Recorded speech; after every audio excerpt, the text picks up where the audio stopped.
ورحمۃ اللہ وبرکاتہ۔ بعون اللہ نبتدی و ایاہ نستکفی وما توفیقنا الا باللہ جل جلالہ۔ اما بعد، اعوذ باللہ السمیع العلیم من الشیطان الرجیم من ہمزہ ونفخہ ونفثہ، بسم اللہ الرحمن الرحیم۔ هو الذي أرسل رسوله بالهدى ودين الحق ليظهره على الدين كله ولو كره المشركون۔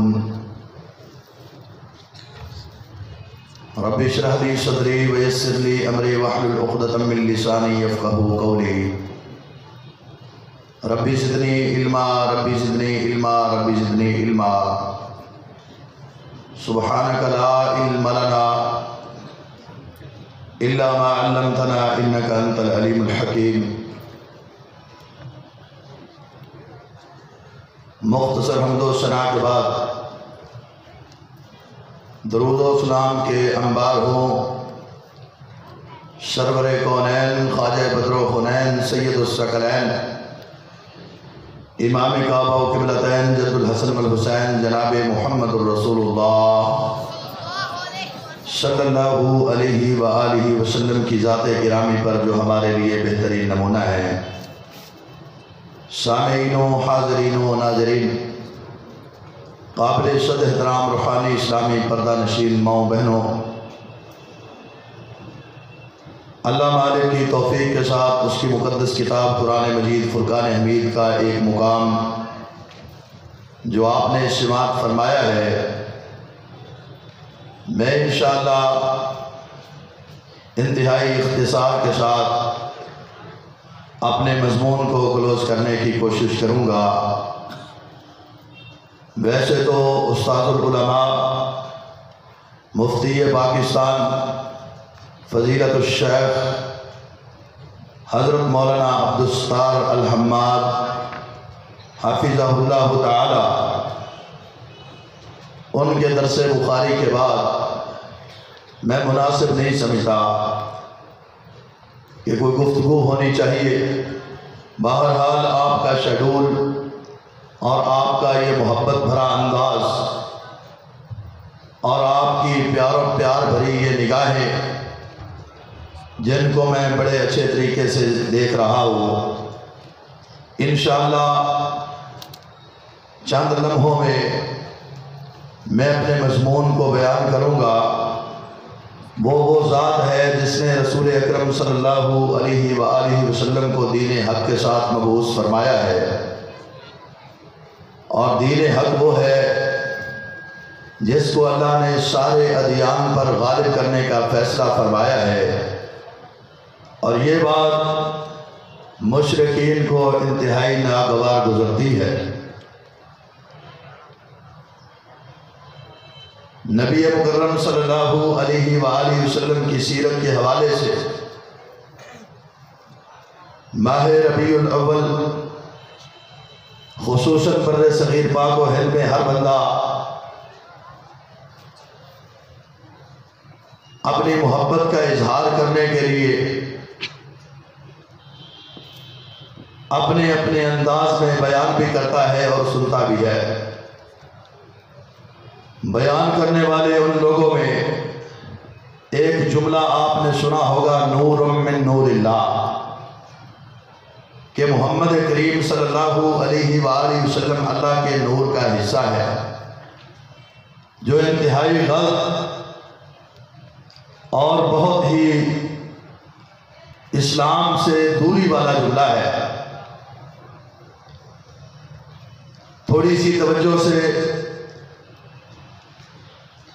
میرے سامنے بیٹھنا، محبوب علیہ السلام پر نازل ہونے والا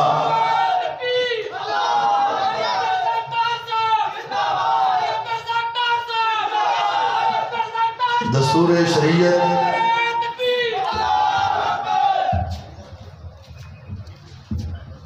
اور خصوصاً قرآن و حدیث کے پورے زاویے میں انسان پر بولے جانے والے جو لفظ ہیں ان کی تعداد 4 ہے۔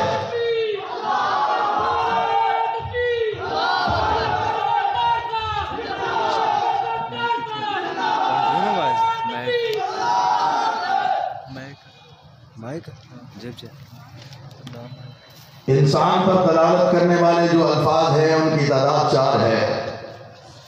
لفظ انسان، لفظ رجل، لفظ بشر اور لفظ عبد، یہ چاروں الفاظ اللہ تبارک و تعالیٰ نے خصوصاً انبیاء علیہ السلام کے لیے اور خاص کر ہمارے پیارے رسول صلی اللہ علیہ وآلہ وسلم کے لیے بیان فرمائے ہیں۔ لوگ کہتے ہیں کہ محمد کریم صلی اللہ علیہ وسلم کو بشر کہہ دیا تو یہ گستاخی ہے، نبی مکرم صلی اللہ علیہ وآلہ وسلم کو رجل کہہ دیا تو یہ گستاخی ہے، آپ کی ذات کو عبد کہہ دیا تو یہ گستاخی ہے، آپ کو انسان کہہ دیا تو یہ گستاخی ہے، جبکہ انہیں علم نہیں ہے کہ یہ تو قرآن کا دستور ہے، رب العالمین کا قانون ہے، رب کا نظام ہے، رب کی شریعت ہے۔ اب آپ توجہ سے سماعت فرمائیں، محبوب کی ذات کے لیے بولے جانے والے یہ چاروں ہی الفاظ جن پر آج اعتراض کرنے والے اعتراض کرتے ہیں کہ یہ حقیقت میں رسول کے شان کو بیان نہیں کرتے، تو سنیے، پہلا مقام رب کا قرآن، آسمان سے آواز آ رہی ہے، قُلْ إِنَّمَا أَنَا بَشَرٌ مِثْلُكُمْ۔ خاص کر رسول اکرم صلی اللہ علیہ وآلہ وسلم کی ذات کے لیے اللہ تبارک و تعالیٰ نے اعلان فرمایا ہے، اے نبی زبان نبوت سے اعلان فرما دیجئے، إِنَّمَا أَنَا بَشَرٌ مِثْلُكُمْ، کہ میں مثل بشر ہوں، میں انسان ہوں، میں عبد ہوں، میں رجل ہوں۔ یہ پہلا مقام ہے۔ اور دوسرے مقام پر اس سے بھی بڑی وضاحت فرما دی، کائنات کے خالق و مالک اللہ اعلان فرماتے ہیں، وَإِن كُنتُمْ فِي رَيْبٍ مِّمَّا نَزَّلْنَا عَلَىٰ عَبْدِنَا فَأْتُوا بِسُورَةٍ مِّن مِّثْلِهِ وَادْعُوا شُهَدَاءَكُم مِّن دُونِ اللَّهِ إِن كُنتُمْ صَادِقِينَ۔ اگر تم قرآن میں ریب سمجھتے ہو، عیب سمجھتے ہو، شک سمجھتے ہو، جس کو ہم نے نازل کیا ہے عَلَىٰ عَبْدِنَا، اپنے بندے پر، اس بندے سے مراد محمد رسول اللہ صلی اللہ علیہ وآلہ وسلم کی ذات اقدس و اطہر ہے، تو پھر لاؤ اس قرآن جیسی کوئی کتاب لا کر دکھاؤ، اس کی صورتوں جیسی کوئی صورت لا کر دکھاؤ، وَادْعُوا شُهَدَاءَكُم، اور بلا لو اپنے سارے کے سارے ساتھیوں کو، اپنے ہمدردوں کو بلا کر اکٹھا کر کے ایڑی چوٹی کا زور لگا کے لاؤ تو صحیح، دکھاؤ تو صحیح، کوئی سامنے نہیں آیا۔ اسی لفظ عبد کو اللہ نے دوسرے مقام پر بیان فرمایا ہے، سبحان الذی اسریٰ بعبدہ لیلا من المسجد الحرام الی المسجد الاقصی۔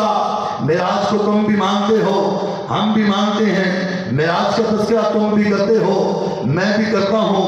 ارے ذرا قرآن کو پڑھیے، محبوب پہ نازل ہونے والا رب کا قرآن تیرے اور میرے درمیان فیصلہ کرتا ہے کہ محمد کریم صلی اللہ علیہ وآلہ وسلم کی ذات اقدس و اطہر کس مخلوق میں آئی ہے۔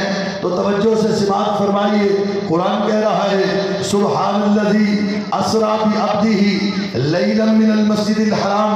لفظ عبد اگر انسان کے لیے ہے تو خاص کر محمد کریم صلی اللہ علیہ وسلم کی ذات کے لیے بولا جا رہا ہے۔ اس سے بھی بڑھ کر ایک اور لفظ ہے جسے رجل کہتے ہیں، ذرا اس پہ بھی غور کیجئے، اور میں اس بات کو بیان کرنے میں بلا مبالغہ کہہ سکتا ہوں اللہ کے فضل و رحمت سے اس کائنات میں جو عقیدہ، جو نظریہ مسلک اہل الحدیث کا ہے، جو نظریہ مرکزی جمعیت اہل حدیث پاکستان کا ہے، جو نظریہ اہل توحید کا ہے، وہی نظریہ بیان کرتے ہیں جو اللہ کی ذات نے دیا ہے، جو محمد مصطفیٰ نے دیا ہے۔ الفاظ پہ غور کیجئے، رب کا قرآن کہہ رہا ہے اکان للناس عجبا ان اوحینا الی رجل منہم ان انذر الناس۔ لوگوں ذرا توجہ سے سننا، اکان للناس عجبا ان اوحینا الی رجل منہم۔ رب کہہ رہے ہیں لوگ اس بات پہ تعجب کرتے ہیں کہ ہم نے محمد کو رجل بنایا ہے، ہم نے رسول کو رجل بنایا ہے، ہم نے ایک رجل کی طرف وحی کا انتخاب فرمایا ہے، ہم نے انہی میں سے ایک رسول کا انتخاب فرمایا ہے جس کے سینہ اطہر پہ ہم نے قرآن کو نازل کیا ہے، جس کی طرف ہم نے جبرائیل امین کو بھیجا ہے، جو مکے میں مدینے میں جہاں بھی جاتا ہے جبریل اسی کی طرف آتا ہے۔ ارے وہ تو رجل ہے، وہ تو بشر ہے، وہ تو انسان ہے، وہ تو عبد ہے۔ میں قرآن کی نص سے یہ بات ثابت کرنا چاہتا ہوں، احادیث مبارکہ کا ذخیرہ میرے محبوب، میرے استاذ، میرے شیخ، استاذ العلماء فضیلت الشیخ حضرت عبدالستار حماد حافظہ اللہ تعالی عنہ انہوں نے بیان کیا ہے، اور بڑی وسعت کے ساتھ، بڑی محبت کے ساتھ، بڑے پیار کے ساتھ، بڑے اچھے انداز میں آپ کو سمجھایا ہے عقیدہ۔ اور میں بھی بتلانا چاہتا ہوں محبوب بشر ہے، انسان ہے، رجل ہے۔ لفظ انسان کو بیان کرنا ہے تو قرآن کے دو مقام سنیے، والتین والزیتون وطور سینین وہذا البلد الامین لقد خلقنا الانسان فی احسن تقویم۔ اگر انسان کو بھلائی ملی ہے، انسان کو عزت ملی ہے، انسان کو مقام ملا ہے، انسان کو شرف ملا ہے، انسان کو مرتبہ ملا ہے، انسان کو بلندی ملی ہے، انسان کو رفعت ملی ہے، رب کعبہ کی قسم صرف اس لیے ملی ہے کہ میرے محبوب نے جو آنا تھا، محبوب کی آمد اس کائنات میں ایز اے بشر، تو بشر بھی ساری کائنات میں آنا ہے۔ جس جس چیز کے ساتھ محبوب مس ہو رہے ہیں اس چیز کو اللہ نے زمینوں کی بستیوں سے اٹھا کر آسمانوں کی بلندیوں پہ پہنچایا ہے۔ ابو بکر آئے تھے تو صدیق بن گئے ہیں، عمر آئے تھے تو فاروق بن گئے ہیں، عثمان آئے تھے تو ذی النورین بن گئے ہیں، علی آئے تھے تو حیدر کرار بن گئے ہیں۔ ارے مکہ تو پہلے بھی مکہ ہی تھا، لیکن میرے محبوب کی نسبت سے مکہ مکرمہ بنتا ہے۔ مدینہ پہلے بھی مدینہ تھا، بلکہ یثرب کی وادی تھی۔ محبوب کی آمد کے بعد مدینے کی نسبت منورہ تک بدلی ہے۔ ارے اس سے بھی بڑھ کر میں یہ بات کہہ دینا چاہتا ہوں، محبوب کو جو رات ملی ہے وہ ساری راتوں سے اعلیٰ ہے، جو دن ملا ہے وہ سارے دنوں سے اعلیٰ ہے، جو مہینہ ملا ہے وہ سارے مہینوں سے اعلیٰ ہے، جو اصحاب ملے ہیں وہ سارے دنیا سے اعلیٰ ہے، جو ازواج ملے ہیں وہ ساری کائنات کے عورتوں سے اعلیٰ ہے، جو اہل بیت ملے ہیں وہ سب گھرانوں سے اعلیٰ ہے۔ محبوب کی نسبت کے حوالے سے ارے محبوب کی امت کا مقام بھی ساری کائنات سے بلند و بالا ہے۔ کنتم خیر امت اخرجت للناس تأمرون بالمعروف۔ ارے امت بھی ساری امتوں سے اعلیٰ ہے۔ محبوب علیہ السلام کا شہر اعلیٰ ہے، جس شہر میں رہتے ہیں وہ مقام اعلیٰ ہے۔ تو اور میں مکے اور مدینے کے لیے تڑپتے ہیں، مکے میں جا کر اللہ کے گھر کا طواف کرنے کے بعد پھر تڑپ شروع ہوتی ہے اللہ مدینہ بھی دکھا دے۔ مدینے میں پہنچنے کے فوراً بعد آرزو اگلی ہوتی ہے اللہ جلدی جلدی مسجد نبوی بھی دکھا دے۔ جیسے ہی مسجد نبوی میں پہنچتے ہیں پھر تمنا ہوتی ہے اللہ کبھی وہ وقت بھی آئے کہ جس جگہ کو میرے محبوب نے کہا ہے ما بین بیتی و منبری روضۃ من ریاض الجنہ، کہ یہ تو جنت کے ٹکڑوں میں سے ایک ٹکڑا ہے۔ ارے جس میں محبوب لیٹے ہیں، جس میں محبوب کے یار لیٹے ہیں، جس میں صدیق لیٹے ہیں، جس میں فاروق لیٹے ہیں، اس جگہ کے کیا کہنے۔ فرمایا ما بین بیتی و منبری روضۃ من ریاض الجنہ۔ ارے تم جنت کے ٹکڑوں کو دیکھنا چاہتے ہو، جنت کے خطاب کو دیکھنا چاہتے ہو، جنت کی جگہ کو دیکھنا چاہتے ہو تو محبوب کے قدموں میں آ جائیے۔ محبوب نے فرمایا میرے حجرے سے لے کر میرے منبر تک یہ جنت کے ٹکڑے ہیں۔ مقام اتنا بلند و بالا ہے کہ آسمان کی بلندیوں سے آگے سدرۃ المنتہا سے بھی آگے، لیکن ایز اے بشر، ایز اے انسان، ایز اے رجل محبوب اس کائنات میں آئے ہیں اور تیرا نظریہ پیش کرنے جا رہا ہوں، آخری باتیں کہنے جا رہا ہوں۔ محبوب پہ نازل ہونے والا رب کا قرآن کہہ رہا ہے، اگر تم کہتے ہو محبوب نور من نور اللہ ہے، رب کعبہ کی قسم یہ عقیدہ ٹھیک نہیں ہے۔ یہود و نصارہ نے کہا تھا قالت الیہود عزیر ابن اللہ، کسی نے کہا حضرت عزیر اللہ کے بیٹے ہیں، وہ کافر ہو گئے۔ کسی نے کہا عیسیٰ بن مریم وہ اللہ کے بیٹے ہیں، وہ تو کافر ہو گئے۔ میں پوچھنا چاہتا ہوں تو نور من نور اللہ عقیدہ تو اسی طرح کا بیان کر رہا ہے، اپنے آپ کو سب سے بڑا مسلمان کہلواتا ہے، بتلا تو صحیح نور من نور اللہ کے معنی اس امت کو بتلا، ان لوگوں کے سامنے پیش کر۔ لوگ بذات خود تیری بات کی تردید کر دیں گے کہ اللہ کے وجود کا تو کوئی حصہ نہیں ہے، اللہ کی ذات کیا ہے؟ فرمایا قل هو اللہ احد اللہ الصمد لم یلد ولم یولد۔ آج کے مہینے میں، آج کے دن طور 12 ربیع الاول کی منادی کرتے ہوئے میلاد مصطفیٰ کے تذکرے کرتا ہے۔ رب کا نور تو پیدا نہیں ہوتا، ایک طرف نور کا عقیدہ کرتا ہے، دوسری طرف میلاد مصطفیٰ کی باتیں کرتا ہے۔ یا میلاد کو چھوڑ دے یا رب کے نور کو چھوڑ دے، نور من نور اللہ کہے گا تو میلاد مصطفیٰ نہیں ہو سکتا، اگر میلاد مصطفیٰ کہے گا پھر نور من نور اللہ نہیں ہو سکتا۔ اللہ کے نور میں سے، اللہ کے جزیات میں سے تو کوئی جز نہیں ہے، نہ اللہ کسی سے ہے نہ اللہ سے کوئی ہے۔ تو بتلا نور من نور اللہ کی دلیل کیا ہے؟ رب کعبہ کی قسم کائنات ختم ہو سکتی ہے، زمین و آسمان کا نشان و نشان درم برم ہو سکتا ہے، لیکن کوئی بندہ نور من نور اللہ کی اس دلیل کو نہ قرآن سے ثابت کر سکتا ہے نہ نبی کی حدیث سے ثابت کر سکتا ہے۔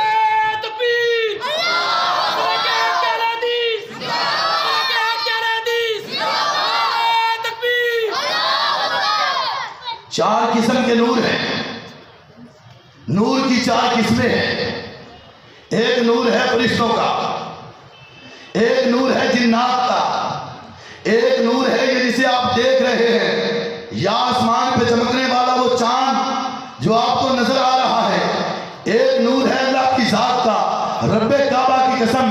یہ چار انوار، ان چاروں نوروں کے ساتھ محبوب کا کوئی تعلق واسطہ نہیں۔ رب کی ذات تو وہ ہے لیسا کمثلہ شیء فی الارض، زمین و آسمان میں رب کی کوئی مثل نہیں ہے۔ تم تو رب کی مثال بھی نہیں دے سکتے۔ یہ کہہ سکتے ہیں رب کے ہاتھ ہیں، یہ کہہ سکتے ہیں رب بولتے ہیں، رب دیکھتے ہیں، رب کے پاؤں ہیں، لیکن مثالیں نہیں دے سکتے۔ رب کا ہاتھ کیسا ہے، رب کے پاؤں کیسے ہیں؟ رب سے تو محمد کریم نہیں ہے۔ اگر مانو گے تو اس کا مطلب ہے وحدہ لا شریک کی نفی کر رہے ہو۔ دوسرا نور ہے فرشتوں کا۔ قرآن سے پوچھتے ہیں ارے قرآن تو ہی بتلا، میرے محبوب جو آئے ہیں تو کیا فرشتوں کے نور سے آئے ہیں؟ تو قرآن جواب دیتا ہے وَمَا مَنَعَ النَّاسَ أَن يُؤْمِنُوا إِذْ جَاءَهُمُ الْهُدَىٰ إِلَّا أَن قَالُوا أَبَعَثَ اللَّهُ بَشَرًا رَسُولًا۔ ان لوگوں کو کس چیز نے منع کیا ہے کہ یہ دین کے قریب نہیں آتے، اسلام کے قریب نہیں آتے، شریعت کو مانتے نہیں ہیں، قرآن کو پڑھتے نہیں ہیں، محمد کو بشر کیوں نہیں مانتے، محمد کی اتباع کیوں نہیں کرتے؟ صرف ایک ہی بات کہتے ہیں اللہ نے اگر رسول بنانا تھا تو وہ فرشتوں سے کیوں نہیں بنایا، انسانوں سے ہی کیوں بنا دیا ہے؟ رب العالمین نے اعلان فرمایا، محبوب زبان نبوت سے اعلان فرما دیجئے قُلْ لَوْ كَانَ فِي الْأَرْضِ مَلَائِكَةٌ يَمْشُونَ مُطْمَئِنِّينَ لَنَزَّلْنَا عَلَيْهِم مِّنَ السَّمَاءِ مَلَكًا رَسُولًا۔ لوگوں اس کائنات میں اگر فرشتے ہوتے، انسان نہ ہوتے، ملائکہ ہوتے، انسان نہ ہوتے، فرشتے ہوتے، بشر نہ ہوتے، فرشتے ہوتے، رجل نہ ہوتے، فرشتے ہوتے، عبد نہ ہوتے، فرشتے ہوتے، تو اللہ ملکا رسولا آسمان سے کسی ایک فرشتے کو رسول بنا دیتے۔ یہاں جو انسان رہتے ہیں ان کے سونے کا طریقہ، ان کے اٹھنے کا طریقہ، ان کے بیٹھنے کا طریقہ، ان کے جاگنے کا طریقہ، ان کے چلنے پھرنے کے طریقے انہیں سکھلانے تھے، تو ان کے سکھلانے کے لیے ایک انسان کا ہی انتخاب کرنا تھا۔ اسی لیے رب العالمین نے اعلان فرمایا هو الذی بعث فی الامیین رسولا منہم یتلو علیہم آیاتہ ویزکیہم ویعلمہم